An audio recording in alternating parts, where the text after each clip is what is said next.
Assalamualaikum warahmatullahi wabarakatuh. Halo semuanya, apa kabar? Perkenalkan, saya Delia Rekasari dan di video kali ini kita akan membahas mengenai topik yang semakin relevan di era digital ini, yaitu terkait dengan oversharing di media sosial.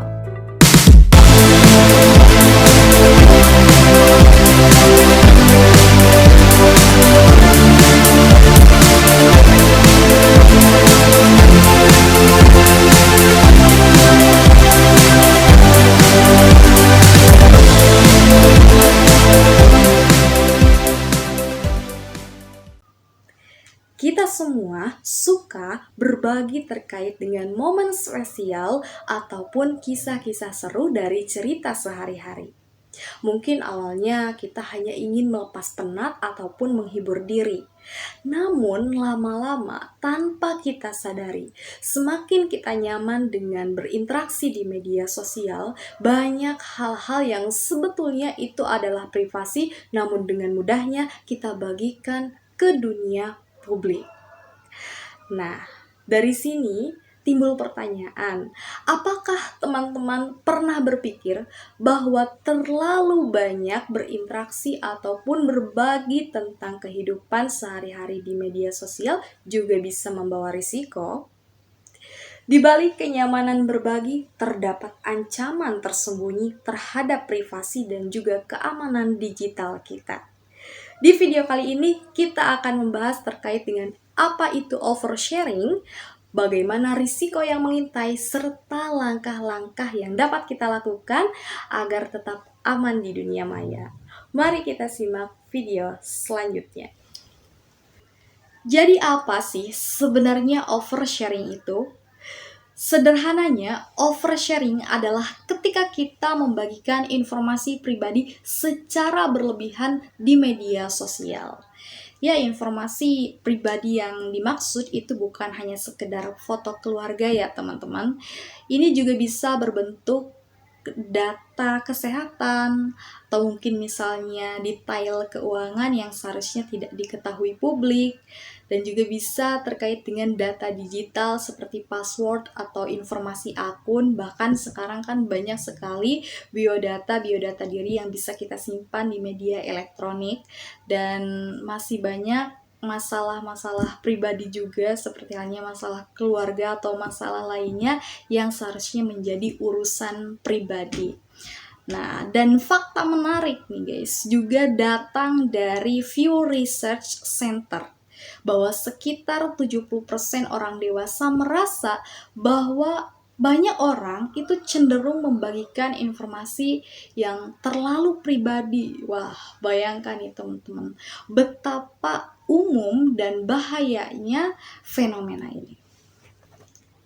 Selanjutnya, mari kita coba bahas risiko dari kebiasaan ini. 1. Reputasi tercemar. Tahukah kamu bahwa satu unggahan negatif itu bisa menghancurkan citra diri kita? Banyak perusahaan kini memeriksa jejak digital calon karyawannya. Jika kamu mengunggah konten yang tidak pantas, maka peluang kerjamu bisa terancam. 2. Keamanan data. Membagi informasi secara berlebihan membuka peluang bagi orang yang tidak bertanggung jawab untuk menyalahgunakan data pribadi kita. Misalnya ketika kamu memposting rencana liburan, orang yang tidak bertanggung jawab akan mengambil kesempatan di saat kamu pergi, atau bahkan ketika kamu membagikan sesuatu hal pribadi atau data pribadi digital seperti password atau informasi akun lainnya, maka kamu akan membuat data pribadi kamu jatuh ke tangan yang salah. 3. Konsekuensi hukum. Ingat, membagikan informasi pribadi terkait dengan orang lain itu bisa berujung masalah hukum. Kita harus bisa menghormati dan menghargai privasi orang lain. Misalnya kita membagikan foto ataupun video orang lain tanpa izin, itu merupakan pelanggaran hak privasi. Dan yang terakhir adalah dampak psikologis. Berbagi informasi secara berlebihan di media sosial dapat membuat seseorang merasa tertekan untuk selalu tampil sempurna. Bahkan fakta menarik datang dari studi yang menunjukkan bahwa Pengguna media sosial yang sering membandingkan dirinya dengan orang lain itu akan rentan atau cenderung mengalami masalah kecemasan. Baik, saya akan memberikan gambaran terkait dengan risiko oversharing gitu. Di sini saya mempunyai dua kisah. Kisah yang pertama itu berasal dari seorang pria, di mana pria ini itu tersandung pertikaian dengan rekan kerjanya. Awal mula reputasinya terancam itu ketika dia bertengkar, kemudian ada salah satu rekan kerjaannya yang ternyata memposting video pertikaian pria tersebut, sehingga mau tidak mau beberapa waktu sementara atau bahkan lama gitu pria tersebut itu harus kehilangan citra dirinya, dan ini bisa berisiko pada peluang kerja, peluang karir, atau bahkan masa depan lainnya gitu. Kisah kedua datang dari seorang influencer, di mana influencer ini sedang melakukan perjalanan yang cukup jauh nih. Dan pada saat detik itu juga, di tempat itu juga dia memposting keberadaannya, gitu, apa yang sedang dia lakukan sekarang. Dan ini bisa menjadi jalan dong bagi orang yang tidak bertanggung jawab menargetkan rumahnya sebagai sasaran pencurian. Nah, ini yang bahaya, teman-teman. Mungkin dari kedua kisah tersebut, dari kedua kasus gitu ya, seperti reputasi yang tercemar atau bahkan rumah yang dijadikan target pencurian, itu tidak selalu serta-merta hadir karena kita oversharing di media sosial atau di dunia nyata gitu. Bisa saja hal itu terjadi secara spontan, tidak terduga, atau secara alami. Tapi dengan kita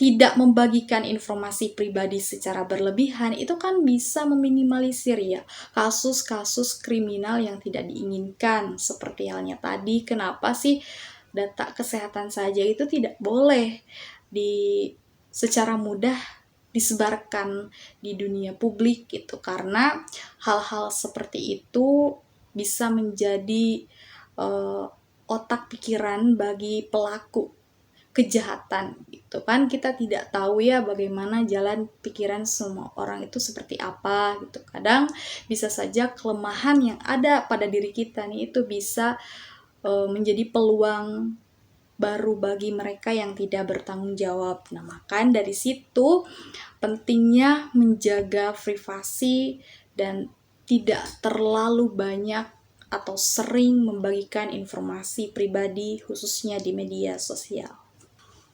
Baik, selanjutnya saya juga tidak lupa untuk membagikan tips bagaimana sih agar kita bisa melindungi diri kita ketika bersosialisasi di media sosial. Untuk yang pertama, pikirkan sebelum bertindak ya. Misalkan kamu akan memposting sesuatu nih. Kamu tanyakan pada diri sendiri, apakah postingan ini baik untuk dirimu? Apakah informasi yang saya bagikan ini tidak akan berisiko? Nah, jika kamu ragu, sebaiknya simpan saja untuk diri sendiri ya gitu. Kemudian yang kedua, periksa pengaturan privasi. Ketika kamu ingin membagikan sesuatu informasi di media sosial dan itu bersifat pribadi, ya sebaiknya jika diperlukan sekali, maka kamu bisa membagikannya pada orang-orang yang memang kamu percayai, dan kamu juga bisa memahami bagaimana menggunakan fitur yang baik untuk bisa berbagi informasi atau privasi di akun media sosial gitu. Kemudian yang ketiga adalah hindari detail yang berlebihan. Jadi jaga privasi dengan tidak membagikan rincian pribadi. Misalnya hindari membagikan informasi lokasi secara langsung.